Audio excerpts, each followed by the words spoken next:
You can now make online payments to Sri Jayawardhanapura Kotte Municipal Council via GovPay.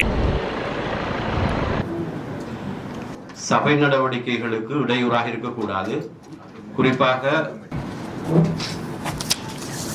மொத்த ஆசனங்களில் 50% அல்லது அதற்கு மேற்பட்ட கௌரவ உறுப்பினர் ஏ மசூர் அவர்களை தவிர்த்து உறுப்பினர் நிந்தோர பிரதேச சபைக்குரிய இஸ்மாயில் முகமது ஜாபீர் அரசாணினர் வட்டாரத்தில் போட்டியிட்டு வெற்றி பெற்றிருக்கின்றேன்.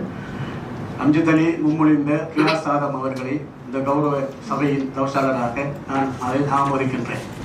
சம்மதம் தெரிவிக்கப்படுகிறது என்பதனை பதிவிட்டுக் கொள்ளுமாறு கேட்டுக்கொள்கின்றேன்.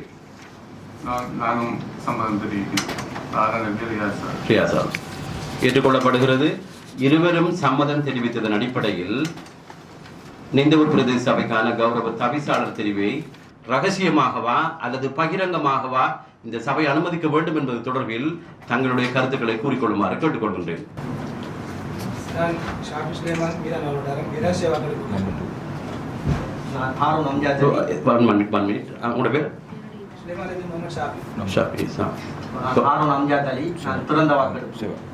ஒரு அடிப்படையில் நானும் இந்த சபை விட்டு வெளியேறலாம் இருக்கின்றேன். ஆகவே எனது கருத்து திறந்த ஒரு வாக்கெடுப்பு நடத்துமாறு உங்களை பரிவாக வேண்டிக் கொள்கின்றேன். 2 முறைகளின் மூலமாக செய்ய வேண்டும் என்று எந்த இடத்திலும் குறிப்பிடப்படவில்லை. எனவே அது தொடர்பிலே தீர்மானத்தினை நான் மேற்கொள்வதற்கு தங்களுடைய கருத்தினை தெரிவிக்குமாறு கேட்டுக்கொள்கிறேன். எங்களுடைய கருத்து நீங்கள் கூறினீர்கள் இரகசியமாக எவ்வாறு செய்ய வேண்டும் என்று இரகசியமாக வாக்கெடுப்பு நடத்த வேண்டும் என்று கேட்டிருந்தோம். ஜனநாயக ரீதியாக இங்கிருக்கின்றவர்கள் தங்களுடைய கருத்துக்களை கட்சிகளுக்கு அப்பால் நாங்கள் ஒருமித்து இந்த ஊருடைய அபிவிருத்தி விடயங்களை செய்ய வேண்டும் இருப்பதால் இரகசியமாக செய்வது சிறந்தது என்று நான் கருதுகிறேன். முரண்பாடுகளை கௌரவ உறுப்பினர்களை தவிர்த்துக் கொள்வது என்பது தொடர்பிலே இந்த சபை கூடுதலான கவனத்தினை மேற்கொள்கின்றது. அதன் அடிப்படையில் நாங்கள் கௌரவ தவிசாளரை தெரிவதற்கான முறை பகிரங்கமானதா அல்லது ரகசியமானதா என்பது தொடர்பிலே தங்களுடைய கருத்துக்களை ரகசியமாக கூறுவதற்கு முடிவு எட்டப்படுகிறது. எதுவும் வாக்குச்சீட்டுகள் இல்லாத ஒரு எம்டி பட்டி காட்டப்படுகிறது.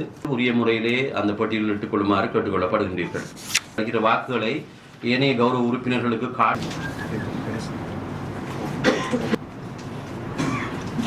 அடிப்படையில் இந்த தெரிவு பகிரங்கமாக மேற்கொள்ளப்பட வேண்டும் என்று கௌரவ உறுப்பினர்கள் 6 பேர் தெரிவித்திருக்கின்றார்கள். இது ரகசியமாக மேற்கொள்ளப்பட வேண்டும் என்று கௌரவ உறுப்பினர்கள் 7 பேர் தெரிவித்திருக்கின்றார்கள். அதன் அடிப்படையில் இந்த தெரிவு கௌரவ தவிசாளர் தெரிவானது ரகசியமான முறையில் மீண்டும் மேற்கொள்ளப்படவிருக்கின்றது.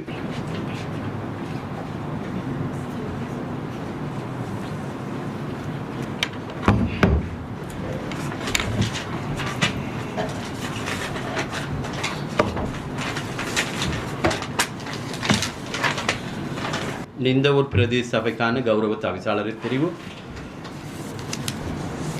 இந்த தெரிவுக்காக தங்களால் வழங்கப்பட்ட வாக்குகளின் அடிப்படையில் கௌரவ உறுப்பினர் ஆதம்பாபா அஸ்பர் என்பவர் 6 வாக்குகளை பெற்றிருக்கின்றார்.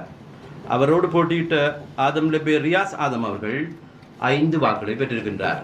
அதன் அடிப்படையில் நிந்தவூர் பிரதேச சபைக்கான கௌரவ தவிசாளராக ஆதம்பாபா அஸ்பர் என்பவர் தெரிவு செய்யப்பட்டிருக்கின்றார் என்பதனை இந்த சபைக்கு அறிவிப்பு செய்கின்றேன் என்பதனை பதிவிட்டுக் கொள்ளவும்.